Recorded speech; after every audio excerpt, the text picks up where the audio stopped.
വടക്കേ മലബാറിലെ പ്രസിദ്ധമായ മഹാദേവ ക്ഷേത്രങ്ങളാണ് കൊട്ടിയൂർ ശിവക്ഷേത്രങ്ങൾ. കണ്ണൂർ ജില്ലയിലെ കൊട്ടിയൂർ ഗ്രാമത്തിലാണ് ഈ ക്ഷേത്രം സ്ഥിതി ചെയ്യുന്നത്. ബാലവിപ്പുഴയുടെ തീരത്തുള്ള ഈ നാടിനെ ദക്ഷിണ കാശി എന്ന പേരിലും വിശേഷിപ്പിക്കാറുണ്ട്. ഇക്കരെ കൊട്ടിയൂർ ക്ഷേത്രവും അക്കരെ കൊട്ടിയൂർ ക്ഷേത്രവും ഉണ്ട്. അങ്ങനെ രണ്ട് ക്ഷേത്രങ്ങളാണ് ഇവിടെ ഉള്ളത്. അക്കരെ കൊട്ടിയൂർ ക്ഷേത്രത്തിലെ ശിവലിംഗം സ്വയംഭൂ ആണെന്ന് വിശ്വസിക്കുന്നു. പാല്, നെയ്യ്, ഇളനീർ എന്നിവ കൊണ്ടാണ് അഭിഷേകം. തിരുവഞ്ചിറ എന്നു പേരുള്ള വലിയൊരു തടാകത്തിന് മധ്യത്തിലുള്ള മണിത്തറയിലാണ് ശിവലിംഗമുള്ളത്. ഈ തടാകത്തിലെ തന്നെ മറ്റൊരു തറയായ അമ്മാറക്കല്ലിലാണ് ആദി പരാശക്തിയായ ശ്രീ പാർവതിയെ ആരാധിക്കുന്നത്. തുമ്പയും തുളസിയും കൂവളത്തിലയുമാണ് മണിത്തറയിൽ ഉപയോഗിക്കുന്നത്.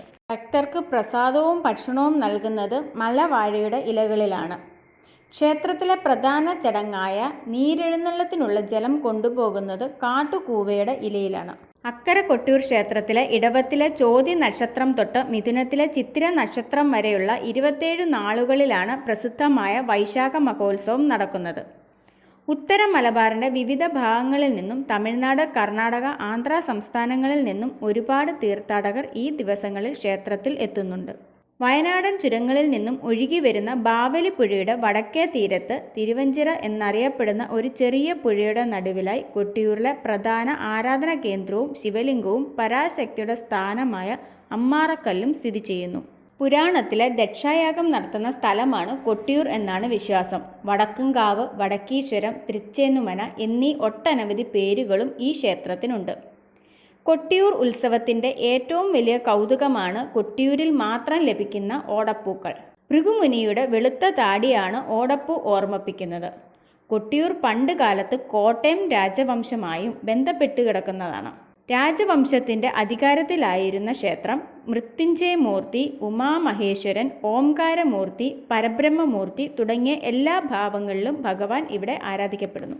പഴശ്ശിരാജ കുടുംബത്തിലെ എല്ലാ അംഗങ്ങളും ആദ്യമായി കൊട്ടിയൂർ ദർശനത്തിന് വരുമ്പോൾ വെള്ളിക്കുടം ഒപ്പിക്കുക എന്ന ഒരു ചടങ്ങും നിലനിൽക്കുന്നു. ഉപനയനം കഴിഞ്ഞ് ഏതൊരംഗവും ദർശനത്തിന് വന്നാൽ വീണ്ടും വെള്ളിക്കുടം ഒപ്പിക്കണം. അത് നിർബന്ധമാണ്. വലിയ രാജാവ് കൊട്ടിയൂർ ഉത്സവം തുടങ്ങിയാൽ അത് കഴിയും വരെ കോട്ടയം രാജ്യത്തിൻ്റെ അതിർത്തി കടന്ന് മറ്റെങ്ങും യാത്ര പാടില്ല. കോട്ടയം രാജകുടുംബത്തിലെ തമ്പുരാട്ടിമാർ ക്ഷേത്ര ദർശനത്തിനു വന്നാൽ തേടൻ എന്ന ആൾ അവരെ അക്കരെ കൊട്ടിയൂർക്ക് എതിരേറ്റു കൊണ്ടുപോകുന്നതും അവർ മടങ്ങുന്നതിനിടയിൽ തൃക്കൂർ അളക്കുക എന്ന ചടങ്ങും നടത്തേണ്ടതുമാണ്.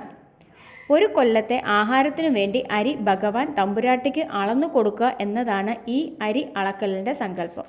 പുരാണത്തിലെ ദക്ഷയാഗം നടന്ന സ്ഥലത്താണ് കൊട്ടിയൂർ എന്നാണ് വിശ്വാസം. ഒരു വൈശാഖ നാളിലാണത്രേ ദക്ഷൻ യാഗം നടത്തിയത്. പിതാവ് നടത്തുന്ന യാഗത്തിൽ തന്നെയും പ്രിയതമനായ ശിവനെയും അവഹേളിച്ചതിൽ ദുഃഖിതയായ സതീദേവി യാഗാഗ്നിയിൽ ചാടി ജീവനൊടുക്കി. കോപാകുലനായ ശിവൻ ജട പറിച്ചു നിലത്തടിച്ച് വീരഭദ്രനെ സൃഷ്ടിച്ചു. വീരഭദ്രൻ യാഗശാലയിൽ ചെന്ന് ദക്ഷൻ്റെ തലയറുത്തു. 3 ലോകങ്ങളുടെയും അഭ്യർത്ഥന പ്രകാരം ദക്ഷനെ പുനർജനിപ്പിച്ച് യാഗം പൂർത്തിയാക്കി ശിവൻ തപസ്സനുഷ്ഠിക്കാനായി കൈലാസത്തിലേക്ക് പോയി. പിന്നീട് കൊടും വനമായി തീർന്ന യാഗസ്ഥാനം കുറിച്യരുടെ വാസസ്ഥലമായി. ഒരു കുറിച്യ യുവാവ് അമ്പിന് മൂർച്ച കൂട്ടാൻ ഒരു കല്ലിൽ ഉരയ്ക്കുകയും കല്ലിൽ നിന്നും രക്തം വരികയും ചെയ്തു. ഇത് അറിഞ്ഞെത്തിയ പടിഞ്ഞാറ്റിൻ നമ്പൂതിരി കൂവയിലയിൽ കലശമാടിയത്രേ. വൈശാഖ ഉത്സവം ആരംഭിച്ചു. ക്ഷേത്രത്തിൽ ഇന്നു കാണുന്ന ചിട്ടകൾ ഉണ്ടാക്കിയത് ശങ്കരാചാര്യർ ആണെന്നാണ് കരുതുന്നത്.